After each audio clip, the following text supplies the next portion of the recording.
Les listes et les dictionnaires en Python. Salut, je suis Thierry de l'informatique sans complexe. Bienvenue dans cette nouvelle vidéo sur la programmation avec Python. Aujourd'hui, nous allons voir deux façons de stocker nos données en mémoire. C'est parti! Quand on écrit un programme, on a souvent besoin de stocker des tonnes d'informations.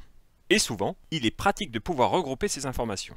En Python, on peut créer des listes pour cela. Une liste en Python, c'est un ensemble de données regroupées entre crochets. Par exemple, on pourra écrire couleur égale rouge, bleu, vert, noir. Couleur sera donc une liste de 4 éléments, rouge, bleu, vert et noir, des chaînes de caractères en l'occurrence. La position d'une donnée dans la liste est appelée son index. Ainsi ici, rouge a l'index 0.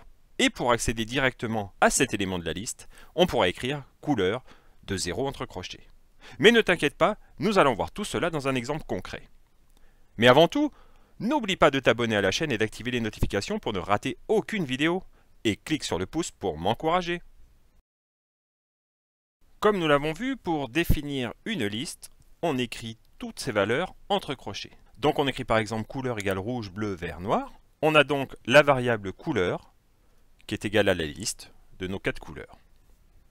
On peut accéder à un élément directement avec son index, c'est-à-dire que si on tape couleur entre crochets de 0, on obtient l'élément d'index 0, à savoir ici, le rouge.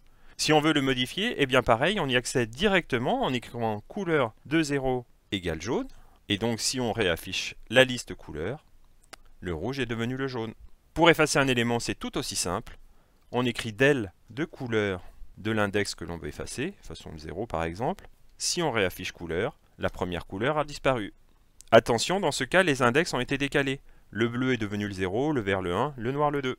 Et enfin, si on veut ajouter un élément à notre liste, on écrit couleur.append avec notre élément.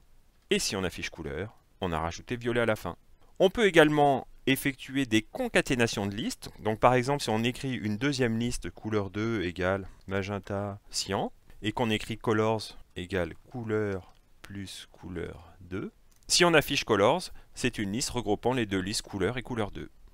Dans cet exemple, nous allons créer un script très simple qui construira une phrase en choisissant des mots au hasard dans des listes. C'est parti! Pour notre script, nous commençons par créer 3 listes. Une liste de qui, une liste de quoi, une liste de où. Ce sont des listes de mots qui vont nous permettre de créer nos phrases. On va utiliser une nouvelle fonction de la librairie random. Donc on va importer la librairie random comme nous avons fait dans la dernière vidéo avec import random.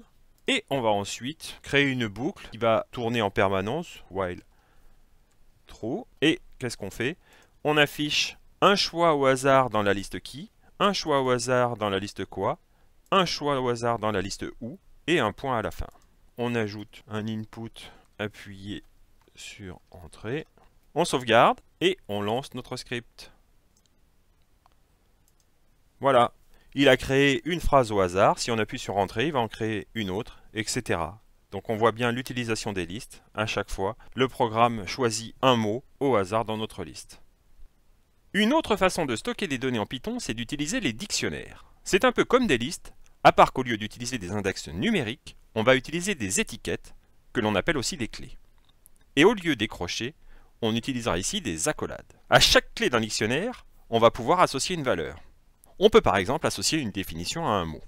Ce qui est pratique avec les dictionnaires, c'est que les valeurs associées aux clés peuvent être aussi des dictionnaires plus petits. On peut alors construire des structures de données très complexes. On peut par exemple décrire une maison avec plus ou moins de détails dans chaque pièce. Mais voyons cela dans un exemple simple, ce sera beaucoup plus parlant. Dans cet exemple, nous allons créer un traducteur français vers anglais très rudimentaire. Pour notre script sur le dictionnaire, nous commençons bien évidemment par définir notre dictionnaire. Par exemple, nous allons prendre la variable anglais qui va être égale à crochet. La première clé, donc par exemple le premier pot on va dire bonjour. 2 points, la valeur associée, nous allons mettre la valeur en anglais, hello.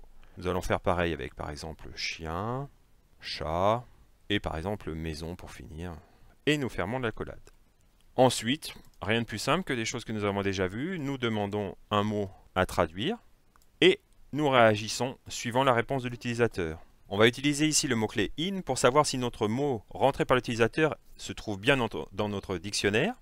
Si c'est le cas, nous afficherons la traduction. Sinon, nous dirons que nous sommes désolés. On sauvegarde et on exécute le script. Quel mot voulez-vous traduire? Par exemple, maison. Maison se dit house en anglais. On relance. Et si on met un mot qui n'est pas dans le dictionnaire, Toto, Désolé, je ne connais pas ce mot. Voilà, tu en sais un peu plus sur les listes et les dictionnaires avec Python. J'espère que tu as aimé cette vidéo. N'hésite pas à expérimenter par toi-même et à partager tes connaissances. Et si tu as une question, pose-la dans les commentaires. À très vite pour une nouvelle vidéo sur une question informatique en moins de 3 minutes.